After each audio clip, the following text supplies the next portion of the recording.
So you've read about this text that you can send him. It will knock his socks off. He will be flooded with feel-good chemicals and a passionate desire to be with you and only you. There's only one problem. Your guy doesn't even notice half your texts. And so you send this text and you wait. And while you're waiting, you browse the internet. Are texts really powerful enough to make a man crave you? What you find out is that texts do indeed give him a hit of the pleasure chemical dopamine. It all starts with that automatic notification that he's received a text.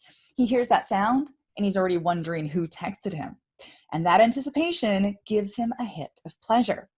Then a short, mysterious text that promises something good sets off his dopamine system even further. Now he wants to know what you mean. He cannot put his phone away.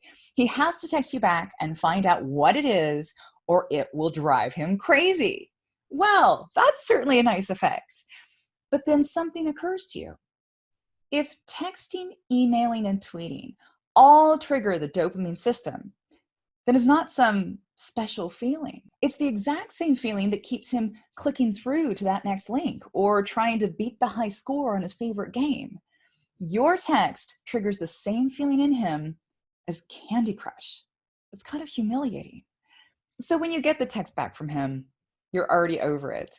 That was fun, but not much different from leaving sexy notes in his coat pocket. Hi, I'm Amy Waterman, a dating and relationship expert with yourbrilliance.com.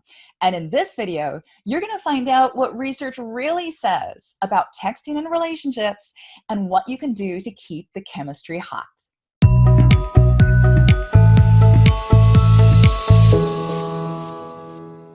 If anyone knows the effect of technology on relationships, it's the amazing Sherry Turkle.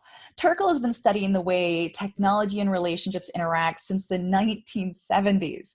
And she wants us to know that we're in danger. We're in danger of replacing real conversation with electronic simulations. Instead of using technology to enhance our connection, we're using it to replace connection. We're talking less and texting more. Technology is silencing us. We don't know what to say to each other face to face. It's easier to wait until we're no longer in the same room and pick up the phone because you can think about what to say in a text. You don't have to risk vulnerability.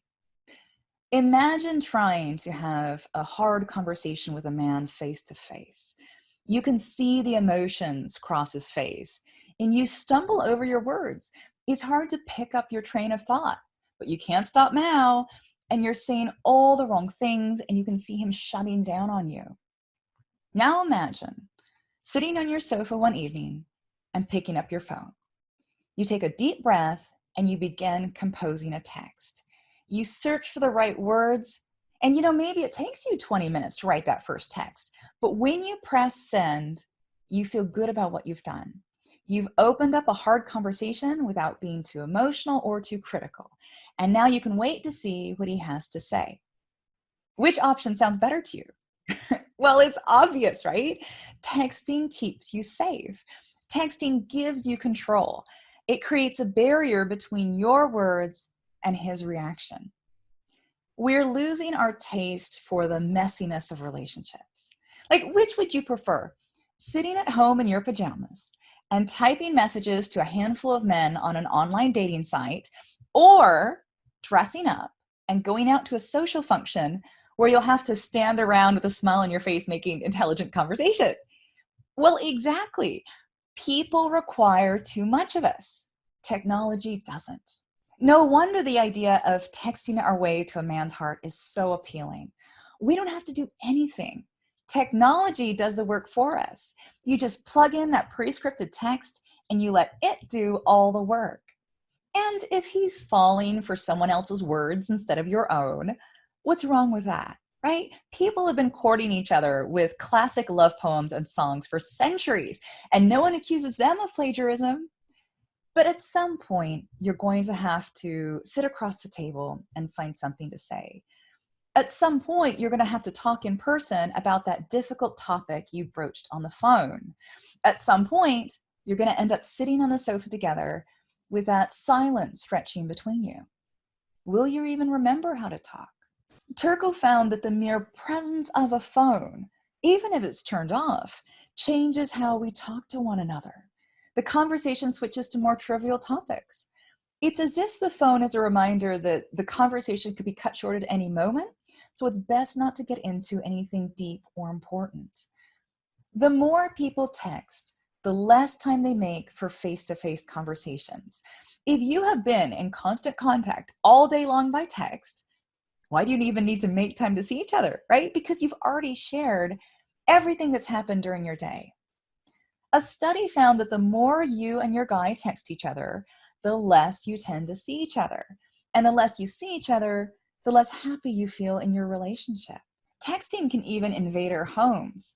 1 in 4 people have found themselves texting their partner even though he was just a room away. And the way you feel when you're on a romantic dinner date and he turns away from you to check something on his phone, that feeling is the future, unless we decide to do something about it. Turkle says, if we don't come back to valuing conversation, we may all end up in a world without risk and without caring. So let's go back to that text that you were about to send at the beginning of this video. How does it compare to slipping a love note in his pocket?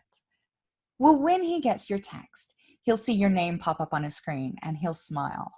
He scans the words, maybe raises an eyebrow, and starts to type his reply to you when his phone buzzes again. And he can't resist. He quickly checks this new text. And then his phone buzzes again. Another hit of dopamine. Your guy is a popular guy, and your text is just one of the many he's going to receive today. But a love note?